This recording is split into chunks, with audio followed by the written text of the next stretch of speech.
put up on. We have something to put up on YouTube.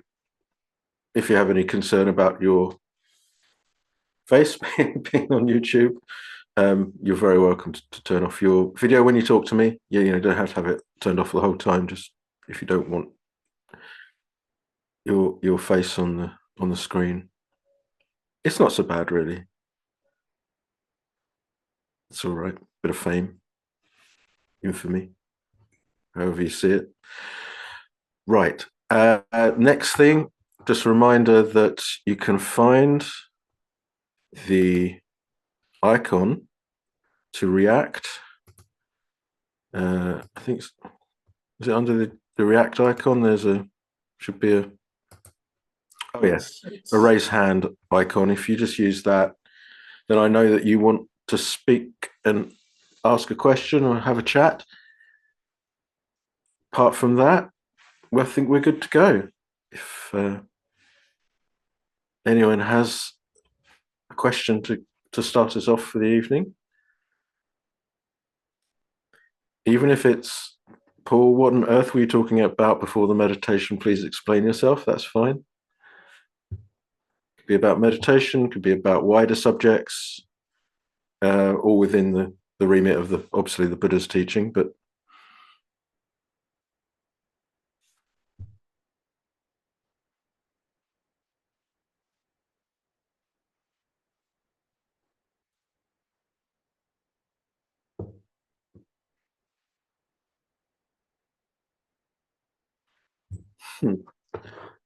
Peter, Hi, Paul. Good evening. how are you? I'm okay, thanks. I'm very well.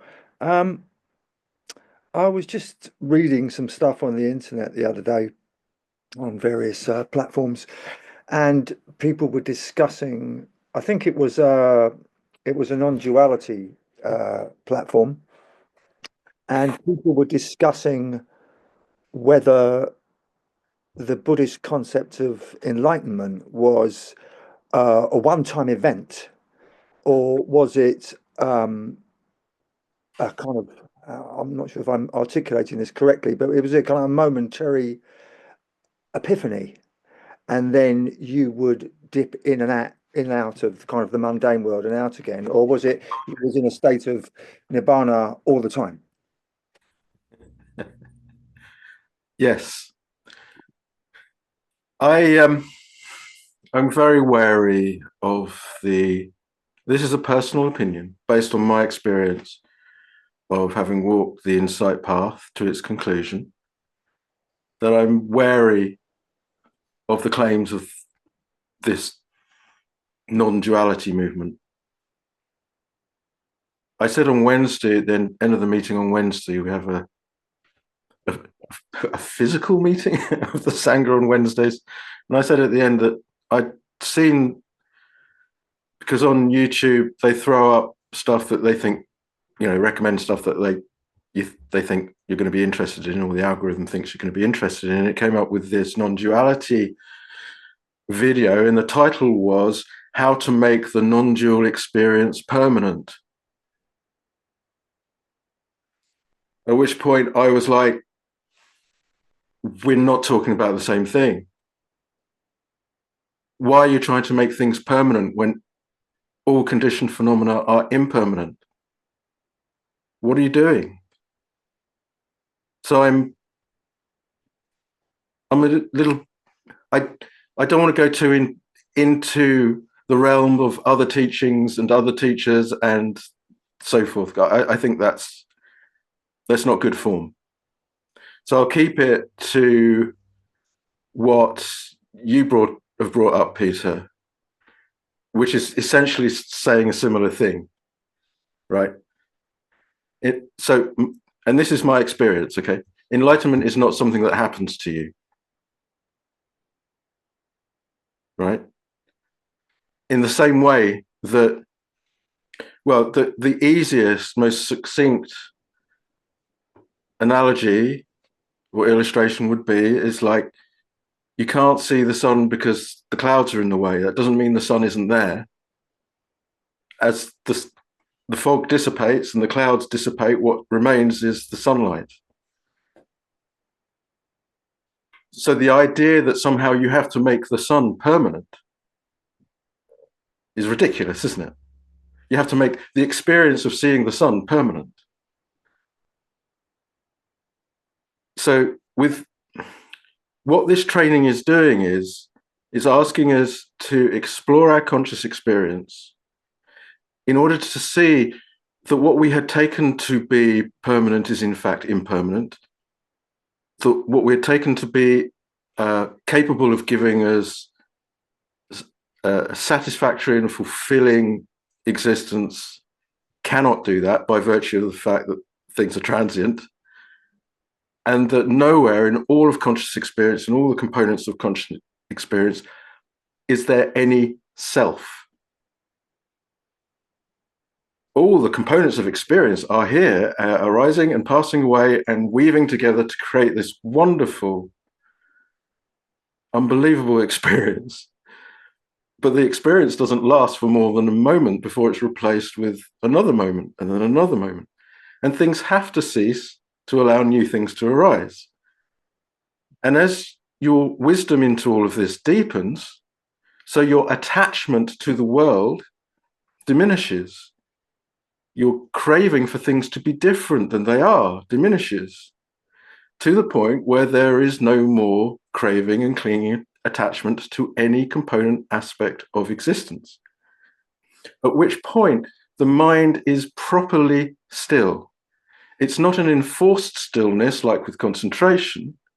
It is a still, happy, peaceful, alert, awake, but doesn't have any ambition, isn't trying to become enlightened, isn't trying to do anything. It's just resting in the stillness of what is, which is essentially all the weaving together of these components arising and passing away.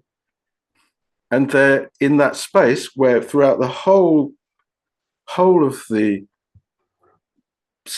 for want of a better way of putting it, psychophysical thing, or this, there is no hankering, there is no desire, there is no wanting things to be different than they are. There's no more fog. And so there is nothing getting in the way of seeing the sunlight. There is nothing getting in the way of seeing that all is nibbana. Right? Mm-hmm. So it's not something that's been created, therefore it can't be destroyed. It's not something that arises, therefore it's not something that passes away. It's not a question of either living in the world or having a non-dual experience at all. It's not something that you claim. It's not something that you hold. It's not a crown that you put on your head. It's just the way things really are. Whether you're walking along a street, whether you're sitting in meditation, whether you're asleep, awake, makes no difference. Because that's all just the finite, transient, empty display of the infinite mystery. So to say that somehow you have to make an experience permanent, they're doing something else.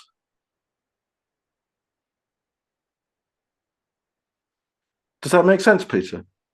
Yeah, it does. I mean, I'm slightly overthinking it because obviously words can't articulate what Nibbana is. It's obviously transcends words and articulation, but just the way sometimes accounts of people's enlightenment are written about, it's kind of worded in the sense that it's an experience. They experience But if it's an Nirvana. experience, it's not nibbana.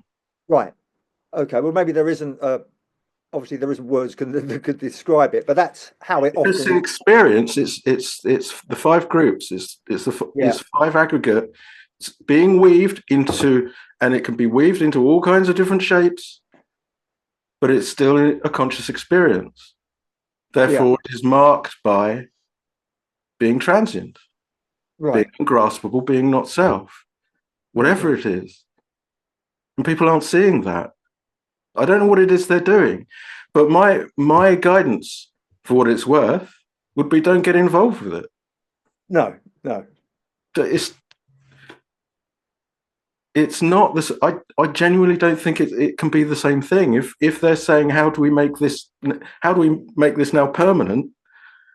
Yeah, no, I take your point completely. I think just unenlightened people probably just have the illusion that an enlightened person lives in a state of bliss, and they're never troubled by craving or hatred anymore. So they're in this sort of Well, this is making so many errors. It's yeah, unbelievable. I know. Yeah. I'm aware of that as much as I can be for an unenlightened person. But yeah, Yeah, I would say the the way out of the conundrum is to drop trying to draw conclusions. yeah, Drawing conclusions is death. How can you draw a conclusion about infinite mystery? mm, The purpose of the Buddha's teaching is to resolve the problem of suffering. Passionate desire for things to be different than they are based on a fundamental ignorance. It's not a conclusion.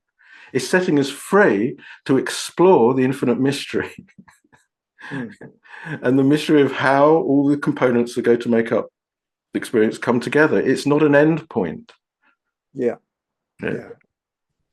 I think I'm just a victim of obviously lifetimes of habitually trying to draw conclusions, which I'm trying to undo by Everyone making is. yeah, Everyone sure, is. And the whole purpose is of the spiritual training is to realize infinite mystery, which cannot be encompassed within any kind of conscious experience. yeah, yeah, Infinite mystery expresses itself through conscious experience. All conscious experiences are within infinite mystery, yeah. but the infinite mystery cannot be contained by the finite, and by the finite we mean conscious experience. Yeah. Nibbana is not awareness. It's not. All states of consciousness have the nature to arise and pass away due to conditions. It is not awareness. That's one of the traps that people fall into, one of the main traps. They think somehow that awareness is there is some kind of permanent awareness. There is not. Yeah. I've fallen into the trap often of thinking if I'm aware of the awareness, then that's it. But obviously, that's just another form of awareness, isn't it? That's just another moment of transient consciousness, Yeah. originated through the prior moment of consciousness. Yeah. Yeah, conditioned by the prior moment of consciousness, but it has to cease to allow a subsequent moment of consciousness to arise. Yeah. You know, and so this is why you have to take what people say, me included, with a pinch of salt. You can find out directly for yourself.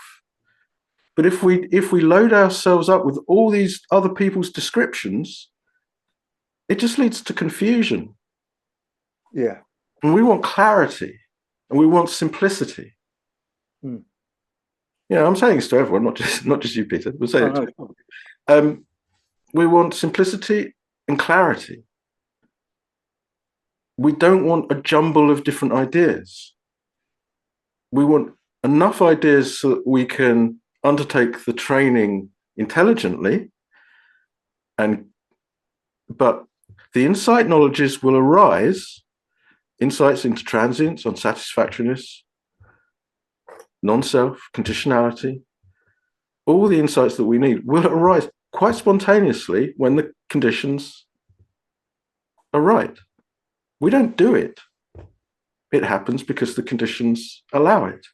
So we essentially are just by mindfully noting and not trying to get the mind to conform to a particular pattern, but rather just enjoying each new pattern as it arises. That's laying the right conditions. And the more we mindfully note, the more chance there is for the observation of transience and Right. observing it and seeing it and understanding it. Right. Annie, hello, you've been very patient. I That's, knew you were there. can you hear me, Paul? I can, yes. I've been in a depression for most of January, really, and experiencing really awful anxiety. I find it really hard to accept this the fact that this first noble truth. I mean, as long as I will be alive, there will be suffering. I mean, obviously it comes and goes and in different forms, but I find it very hard not to resent that fact. So I don't know what you've got to say about that. Um, if there were no release from suffering, if there were no third noble truth, then I would agree. We'd all be in a pretty pickle. But have you factored in the third noble truth? Well, I know what it says, cessation from suffering, as long as you follow the Eightfold Path. But no, following the Noble Eightfold Path brings about the understanding of life, which sets you free from suffering. So the more you, and what is it asking us to do? It's asking us to look at the first noble truth and the second noble truth. And it's saying, yes, there is suffering, there is frustration, anxiety, depression, loneliness, irritation, and the rest of it. There are times when we lose the things we love, when we're united with the things we don't want, and the times when we can't get what we want. And what's driving it is craving, resistance, wanting things to be different than they are, based on not understanding the true nature of things. So it's all there. Everything that you need's there. And the problem is when we take things out of context. And I've seen it with Jordan Peterson, the Canadian professor online all the time. And he was doing a discussion of Buddhism. And he talked about the first noble truth, the second noble truth, but he never, ever mentioned the third and the fourth. And I thought that was a little bit disingenuous because it didn't serve his purpose. So he recontextualized the Four Noble Truths, ripped out what he didn't want to talk about so that it fitted with his agenda. And we have to be really careful of that. It's either Four Noble Truths or none. Yeah. I fear, whether I'm capable. As I say, all my life I go into these dreadful depressions, and it really is hell realm, Paul. And I fear, I'm not going to be able to reach that third. Where is it? What? The cessation of suffering? Yeah, where is it? Well, only in my mind. What do you mean? How do you mean? Where is it? Yeah. I don't understand. So you don't know whether you can reach it. I'm concerned that I'm not going to be able to have that experience. I mean, when I feel well, I think, oh, this is all right. I feel, pretty sensible and normal. I'm not besieged. So where are you then? In a different state of mind. Yeah, but where are you? Where? Where is Nibbana? Well, I don't think of it as a place, really. It's an experience, isn't it? Well, where are you having that experience? Wherever I am at the time. Where are you? Where are you? Wherever you are, whenever you are, where are you? Well, in my body. But where's that? On this planet. Where is the planet? I don't know, Paul. I mean, where is the cessation of suffering? Where is it going to be? When you find it, where will it be? It could only be in my mind, couldn't it? What you're not just your mind. Where is your mind? Where are you now? I'm not giving it away, haven't I? I've just said it. Done. Oh. No, I don't see. Where am I now? Where are we? We're here now, are we not?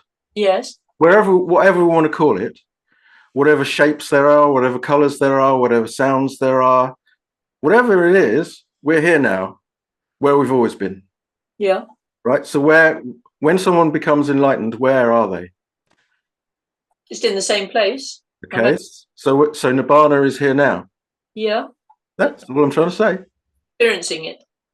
And Yes, because not just you, Annie. This isn't directed just at you. I'm talking to everyone. People ignore it.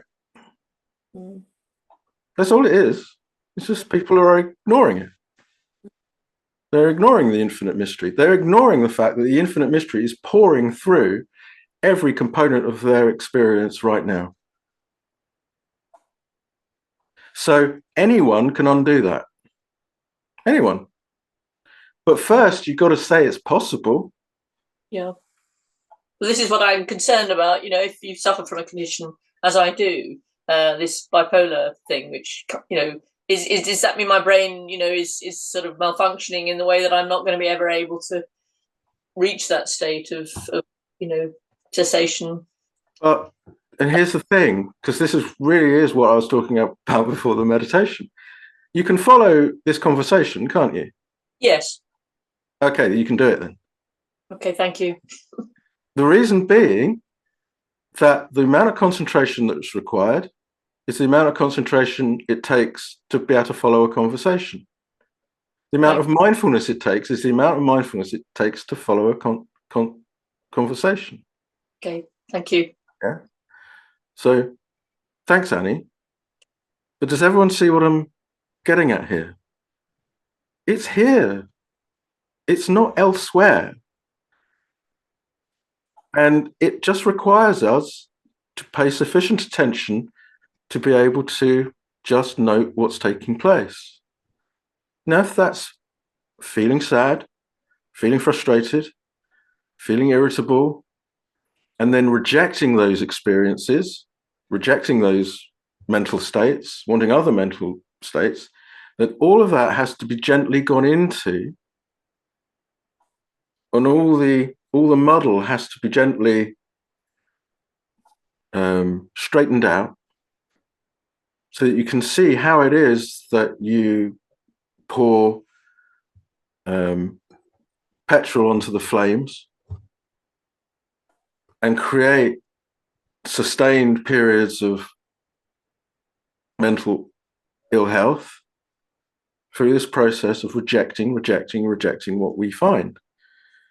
And the more you practice, the more you're able to see that indeed it is the case that resisting the sadness, resisting the frustration, resisting the anxiety merely perpetuates what's going on, and it exacerbates it. And so there is then the willingness to sit with the frustration, to sit with the sadness, to sit with the anxiety, rather than try to get rid of it.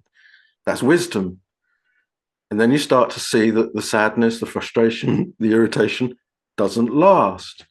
It's not me, it's not mine. I don't have to reject it. I can just let it come and go as it wants to. And then we create psychological space in our minds, which then allows us to observe what else is going on in our experience. And we start to notice the sound of the church bells, or the car zooming down the hill, or a pain in the back, or whatever it might be. And we start paying more attention. You go for a walk and you find yourself being more aware of your body and more aware of how amazing it is that it seems to know how to operate. And you start to become more aware, more keenly mindful. You start to notice transients in more and more of what's unfolding in your experience. That's the path. Anybody can do it. You just have to be willing to forego the story that you can't. It is your journey is not comparable to anybody else's. Your journey is your journey, whether it's fast or slow, whether it's easy or hard, is your journey. And rather than making comparisons, because ultimately we can always make a comparison with the Buddha and we will all fall short, because we will never be as good as that. We don't have to. This isn't about self-improvement.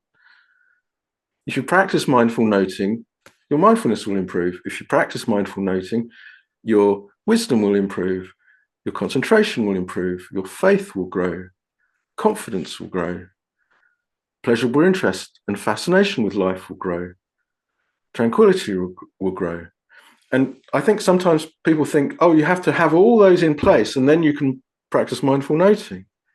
But it's not. You practice mindful noting from the very get-go, and all these other qualities are naturally developed through the practice. Yeah. Sarah. You right? Sarah. Hi. Yeah, thank you for that wonderful reminder. And yeah, I was just thinking to myself, I'm being, going around daily life, being bombarded with images of hearts and flowers and pink foods that we're supposed to be buying for Friday is Valentine's Day. So yeah, Okay. our lives do. I know for myself, it was like, even though I was a feminist and all the rest of it, I did want to meet the prince on the horse. I did want to have that romantic encounter. I'd had, plenty of them. And, but there was this kind of idea of the whole of life is to be with successful, having relationships or desires or future wishes for them. And I just wondered if we could talk a bit about what goes on, perhaps relating in Buddha Dharma terms, when we have that falling in love. And obviously, it's going to be slightly different for different people, and how that relates to what we do when we're doing metta and loving friendliness. Okay, I think there can be moments in life when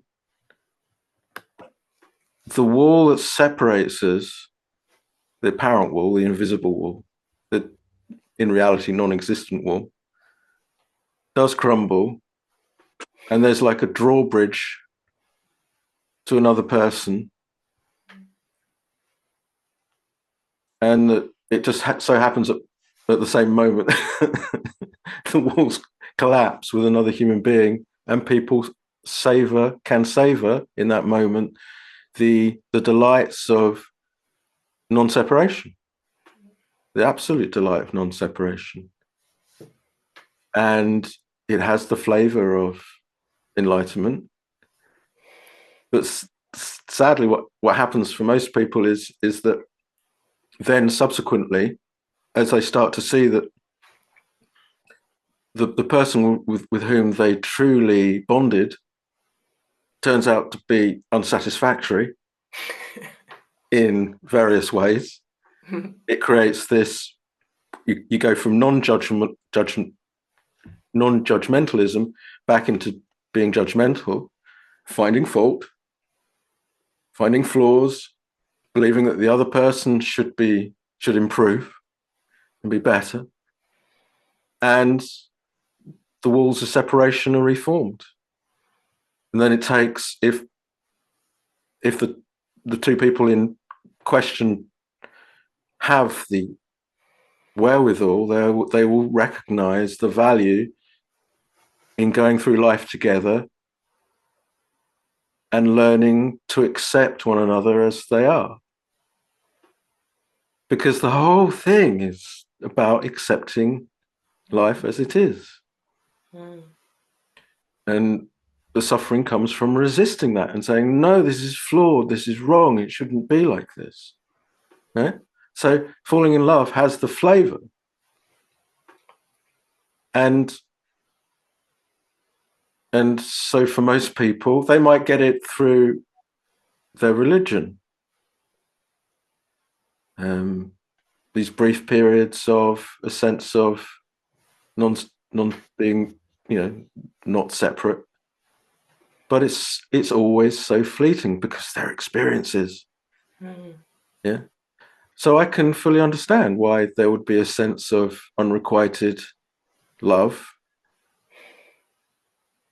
However, I mean, looking at it from the perspective of the Buddha's teaching, all relationships are fundamentally unsatisfactory because we die. So to put all your eggs, as it were, in that basket it's insufficient. And so you have to, in order to find that love again, you have to get another body, visit another world, be born into another world, so that there's the possibility of discovering it again, only to lose it again. Which is why the Buddha's teaching is so magnificent, because the reality is non-separateness. That is the reality. So following the Noble Eightfold Path will bring you to what you're really looking for, and what you're trying to find through a relationship. But you don't have to, you don't have to take that option. You can find it. Yeah. So, does that help, Sarah? Yeah, lovely. And just when you're talking there, it's making me think that often there's a mistake kind of made that one projects onto the other as being the love thing, and perhaps a lack of self-love means that we're not able to fully kind of, I mean, the metta practice is amazing for that, isn't it? That you actually start loving everyone. And it can be a bit freaky if you kind of express it a little bit too much. But it really is that openness, isn't it? That open-heartedness, that if we don't have enough self-love, we tend to project and think, it's you that I love. I need you. But if you need, it's not love. No. Love it. Truly, love is unconditional. To love someone unconditionally means you're not trying to make something up in yourself through somebody else. That's not love. That's manipulation. Yeah. When you love somebody, you are not seeking something within yourself. When you love somebody, they do not have to meet your requirements in any way, shape, or form. They do not have to bend to your will. When you love someone, they're free to do what they like, even to reject you. When you love somebody, there is the freedom for them to say, no, I don't want to be with you.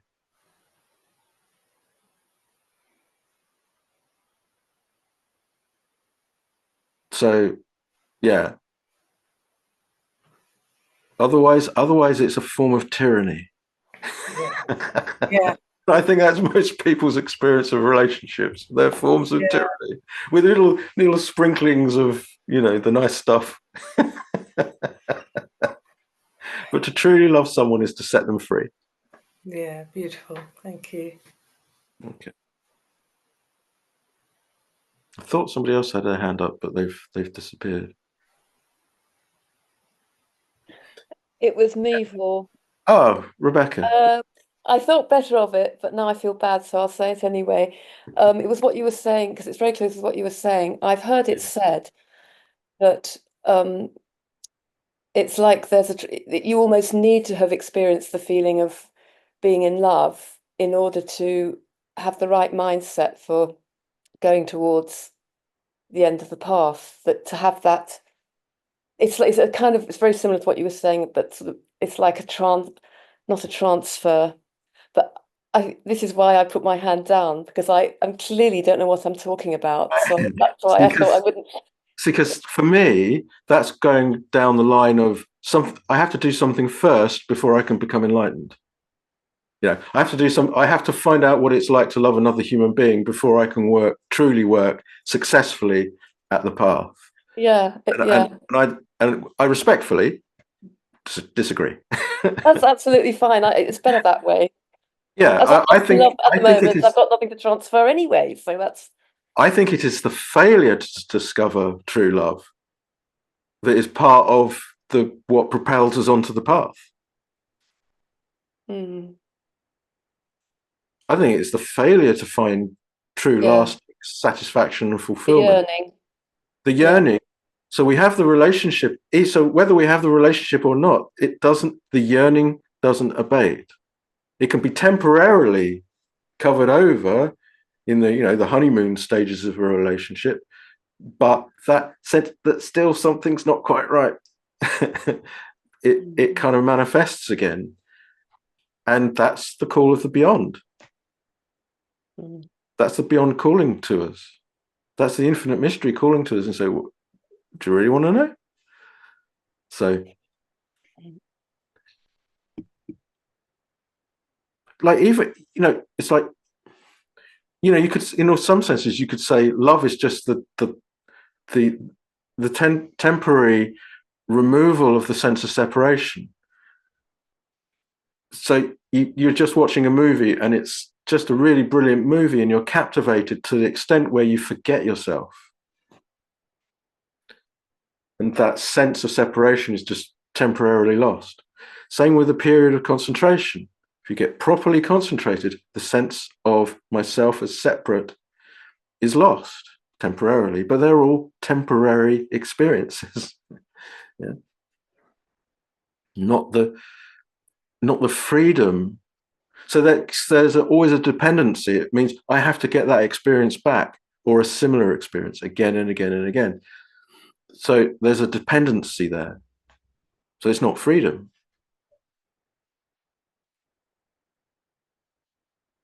Whereas when you love someone unconditionally, they are free to come and go as they choose. And it's remarkable that they choose to be with you.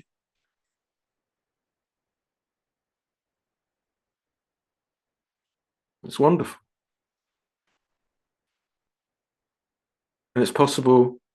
So I think love is secondary. I think I mentioned this in the newsletter, in the Dhamma talk part. I think understanding is the most important thing, not love. As a consequence of having truly understood the infinite mystery, there's so much love.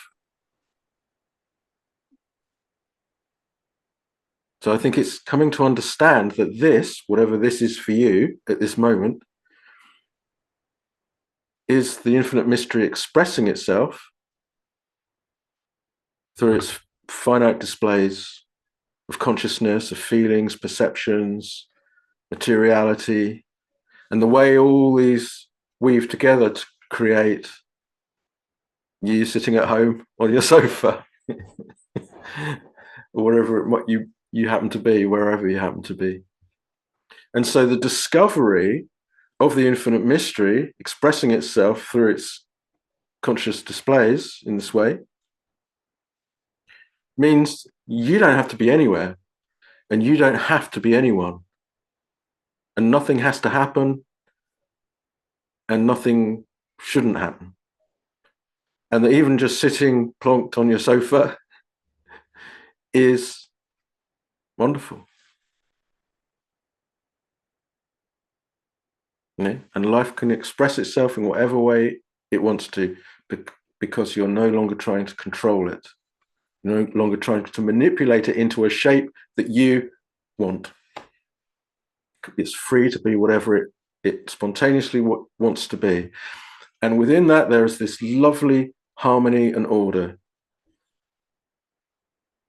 And everything makes sense, even amidst all the trouble of the world.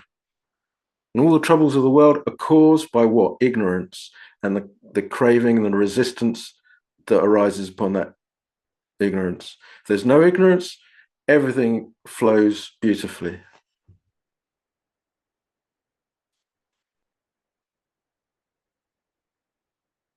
Yeah. And that's what allows for this. So it's not love for a particular object or a particular thing. It's love of thingness, of the how can I describe it? Of the illusory nature of thingness, the illusory nature of conscious experience. Seeing that it's all empty of any inherent reality, and yet here it is. Just a marvelous cosmic display over and over and over again. How marvelous. And you all have it. You all, it is what is. And everyone is in denial of it. And saying, no, it can't be this. It's got to be something else. And we create a little model in our minds of what we think the perfect existence will be. And therefore, we put ourselves in hell.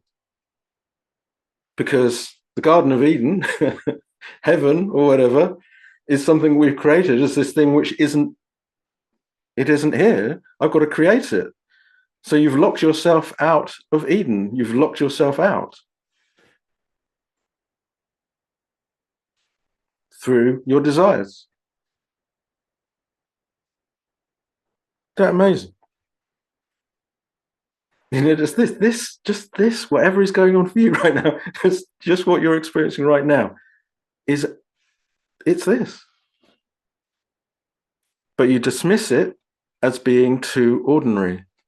It can't just be this. This is just ordinary stuff. Because of the tendency to identify with it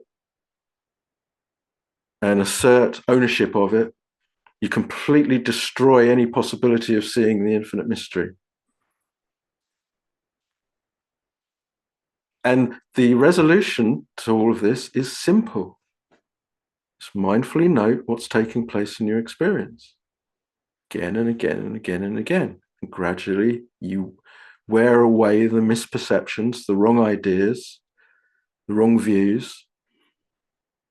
And gradually you get back to, so I'm just about to sneeze. My finest moment online. Eventually you get back to the fundamental primary misapprehension, the I am conceit, the ignorance that lies at the absolute epicenter of all of this. And then you're free. When you see it for what it is, you let go, you're free. And then from that point on, life makes perfect sense. Perfect sense. Anyone can do it. But what happens is, I think, for a lot of people who are nominally on the path, who meditate, is they are too insistent on drawing conclusions. They are too insistent of wanting to say, I know, I understand. You have to be willing to know that you don't know. You have to be willing to say, I don't know. So now I'm lovely and open. I'm not trying to claim anything. I'm not trying to establish anything. I'm not trying to establish credentials or prove what a spiritual person I am. I'm just going to sit in this state of not knowing and watch from there and note from there. That's how you do it. And anyone can do that.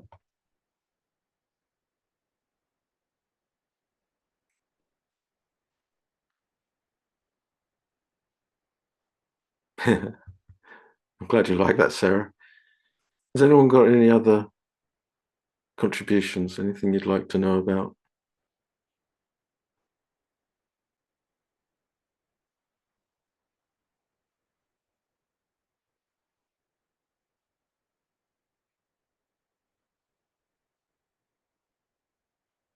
Jim, hello.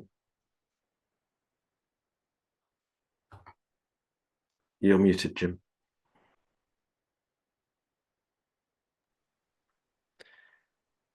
I'm just going to note that Alex is asking a question in the chat.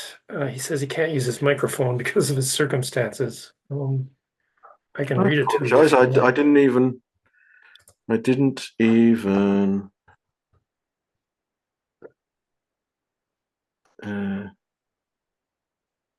Oh, okay. That's Sarah, Alex. I have a question on the topic of being. I recently saw an online discussion about the four-path model and the traditional view that an arahant or non-returner will never have certain experiences or desires such as having sex. Or the very common view in Theravada Buddhism that an arahant cannot be a layperson, they must be ordained. Of course, at least this latter view is not agreed upon by Orkana, certainly not. I would like to understand why and how this other view came about, since it's so prevalent in Buddhist discourse. The reason, as I understand it, the reason that is stated for why an arahant has to become a monk, if they have to join the monastery, if they would die if they weren't, because they have no desire to eat. Just let that percolate through. So somebody becomes wise as to the true nature of reality, but they're unable to feed themselves. I mean, what tomfoolery. And the same goes, so if you go without food for a little while, what happens? You feel hungry. So what do? You get some food. It's just that's not what we mean by getting rid of all your desires. What we mean is getting rid of selfish craving for life to be different than it is. Not getting rid of ordinary biological functions. Of course, an arahant can have sex. It's so stupid. People abandon their own brains so easily. It's so silly. And this is because people want to be the ones who know. They want to draw conclusions and to be the authority, but without having the necessary insight. Whereas you find people who have the insight, who do have the understanding, you won't get them saying things like, a wise person is so wise that he no longer is able to maintain himself physically. So you become so wise that you're as helpless as a newborn child. I mean, I seem to be in a somewhat feisty, controversial mood this evening. So, Alex, I hope that answers it for you. It's nonsense, And yeah, it might very well go around all these discussions and all these people talking about it. But do they know? Do they truly know what they're talking about? Being an arahant means that you have successfully abandoned the ignorance that gives rise to passionately desiring life to be different than it is. It doesn't get rid of your ability to function as an adult human at all. Emma, hello.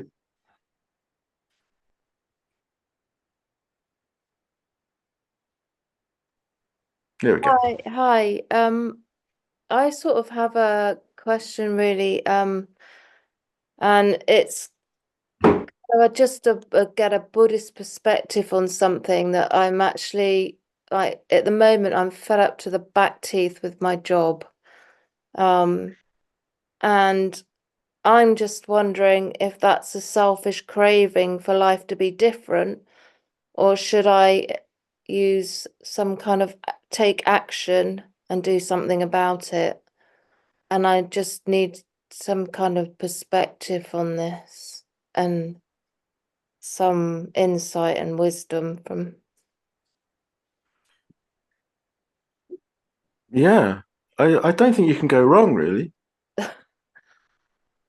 Because either you decide to stay and become more mindful of what it is that you're sick to the back teeth of, by allowing yourself to be sick to the back teeth, experiencing the boredom or the irritation or the frustration, whatever it is, and work through it that way, and see whether through that process you rediscover your love for the job, or you see what happens if you throw your cards up in the air and get another job, and how long it is before you're sick to the back teeth of that one as well. Exactly. is without wishing to go into personal therapy or something like that, it's like, is this something innate that I need to work out, or in me? Yeah. Or do I take action? Would it be a wise thing to take action? And I don't think you can go wrong. no. Because I think I think, if there's a willingness to practice mindful noting, you will discover through either staying or going, because making a change always has hidden implications that only are discovered through making the choice. This is why some people, I put myself in this category, are somewhat reluctant to make big decisions, because there's always the hidden things behind it and so forth. Either way, if you practice mindful noting, you will start to see where the craving is, and you will start or continue the process of recognizing it's the craving that's the problem, not your situation. It's the resistance that's the problem, it's the resistance to your situation that's the problem, not the situation. Mm. Now, it's perfectly reasonable that people get to a certain point in their lives where everything becomes too comfortable, too safe, and they throw the cards up in the air to see where they land in order to get some spice back in their life, to get some stuff going on. Mm. It's perfectly reasonable for people in that sense to get fed up of things and wanting to make a change, and it's not wrong. It's just either way you will be confronted with craving for things that are different than they are, which is the true problem of suffering. So trust your instincts. Yeah. Okay. But practice mindfulness. Yeah. Okay. All right. Thanks, Paul. Thanks, Emma. Really interesting point. Sarah, you wanted to make another observation? No, you just gone away. Okay. Sorry. Hi. Mm-hmm. It was just the last one, which I remember going through, thinking about years ago about, but enlightenment's supposed to be X, Y, or Z, and particularly, excuse me, having been in Thailand where they don't even think women can practice, some so-called Buddhists, let alone come to enlightenment. They think it's a preserve of men. Yeah, nasty one, that one. But something that helped me was to hear, and I think it might have been one of the Okana lectures, maybe Jackie, I don't know. Anyway, certainly people, even enlightened teachers that we think are enlightened, I think someone like Ajahn Chah, a Thai master, said things in those lines. You have to be ordained because that's their full experience, that they think for themselves. It was so part of their journey to renounce the world and take on the robes, etc., that they actually believe that it's part of the journey for everyone. So I don't know, it kind of helped me just to make it more human in a way, that there can be wrong view about the training. Yeah, and undoubtedly they'll probably say I have a wrong view about the training. Yeah. I can't get over the fact that when I entered the monastery here, I understood it. I understood the form. I understood why it was set up in the way it was set up. It made perfect sense to me. I knew I could operate within those parameters successfully.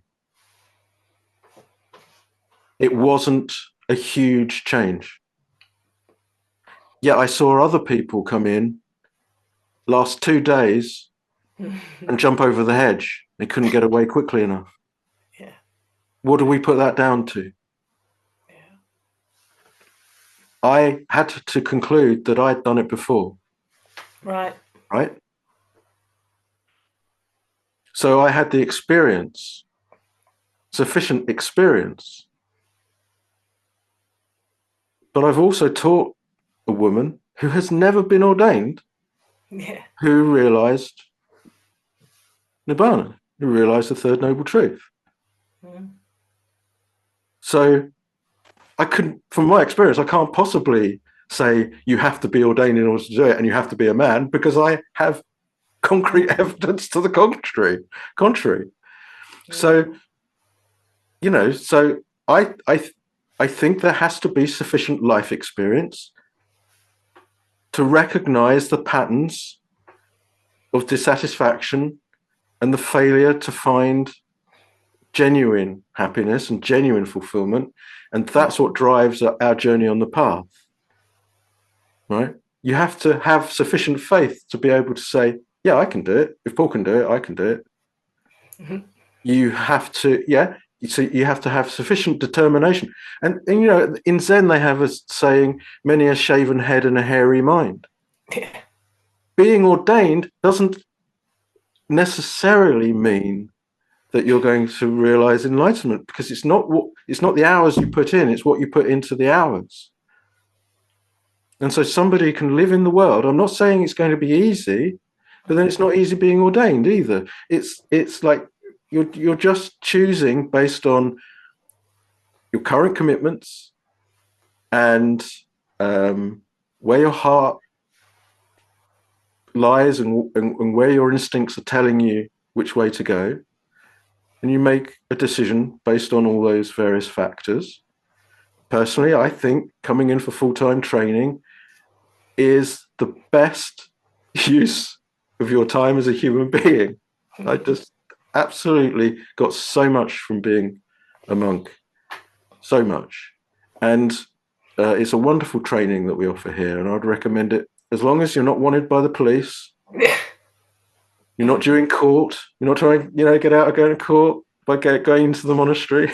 As long as you're solvent, you don't owe anyone any money.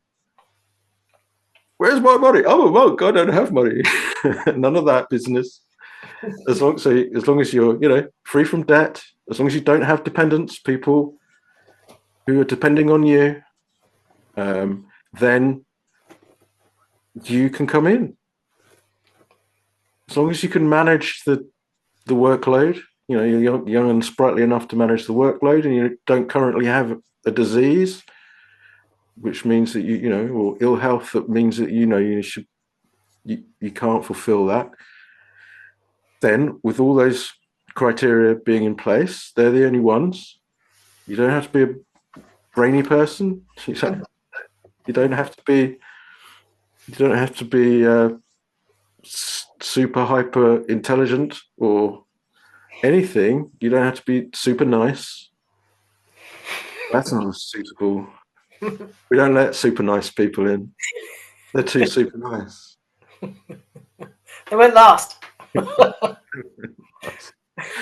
just have to be, fairly standard, normal human being. That's good enough. It's good enough for me. But it's an amazing way to live life. And yes, there is 24/7 involvement in the Buddha's teaching, but real application, not just, head work, study, intellectual work. It's like real proper practice. And it's an amazing way to live life, being fully supported in order to be able to do it. It's wonderful, but it's not for everyone. But everyone can realize the cessation of suffering. I mean, based on my experience, I'd say there's one criteria that has to be met. I think, it's just a personal opinion, but I think you have to go through the whole death and rebirth process whilst being consciously involved in a spiritual teaching like Buddha Dhamma. It might just be the once that it needs to be done, but it does need to be done in order to have a sufficient experience to push you to seriously work at realizing what lies beyond the world. But that's a personal opinion.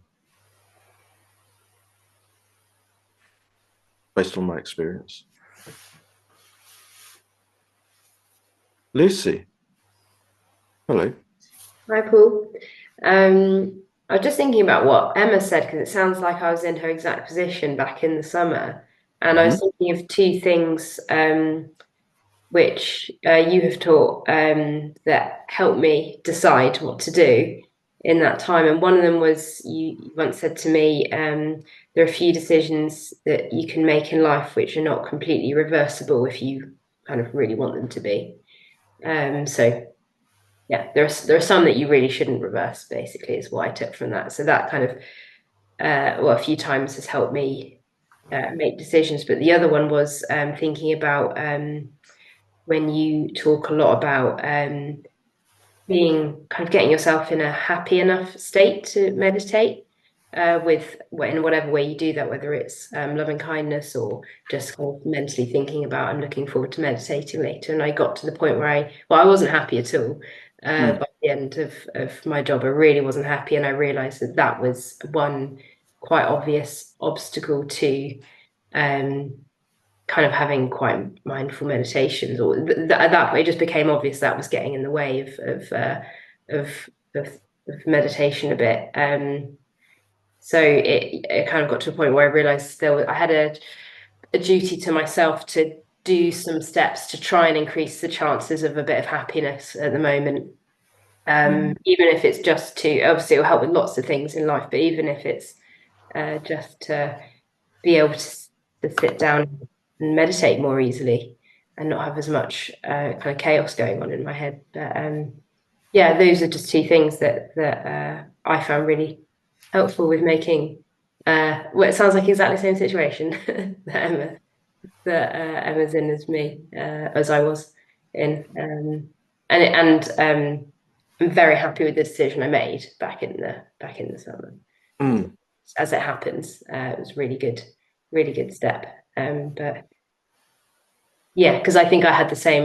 I think I had the same. So without knowing too much about what Emma's going through, I think I had the same thought process of, I do follow the Buddha's teaching. So how much I don't want to run away from problems. I don't want to. I'm up for life being hard, but it's getting making the decision of how much compromise is too much with whatever area of life.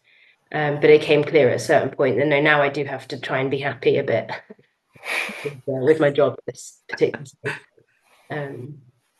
But no, I just want to add to that what you said about those. Very good points. Yeah, very good points. And it does make me think about, like priorities. And, because even if you do put like the realization of the cessation of suffering as your highest priority, but you have duties and responsibilities or just a preference for living in the world, then you can see how it all kind of shuffles and fits. Like, well, if I'm going to meditate, I need to be happy. This particular issue is sticking in my claw and I can't get it out. And I need to resolve that in order for my life which means me making really tough decisions and going on a difficult path. But that is preferable than trying to keep it all the same, trying to keep it all comfortable, because it isn't actually making me happy. Yeah. So, but it's still got the cessation of suffering as the highest priority. So, and yeah, there can be all kinds of different things. It's like another instance might be there is something that is really truly weighing on my mind because it's something that I've done and I, in some senses, need to atone for, and I need to resolve that in order to rediscover my balance and my equanimity to be able to carry on. And that might be something like having to confess to something. But it's in the monastery, we have this lovely, as a final thought, because we've been talking too long, as a final thought, we have this lovely system whereby you keep a list of all the breakages of the rules in the course of a month. Then on a full moon, we read the monks and nuns' rules. And then, having read the rules, we then confess. We take out our piece of paper and we read all the breakages of rules. There might be something for us to learn, Usually it's just we need to be more mindful. There might have to, on a very rare occasion, there might have to be some kind of, sort of like discussion about what's happened. But usually it was just you read out your broken rules, atonement, you just rip up the piece of paper and it's like it never happened.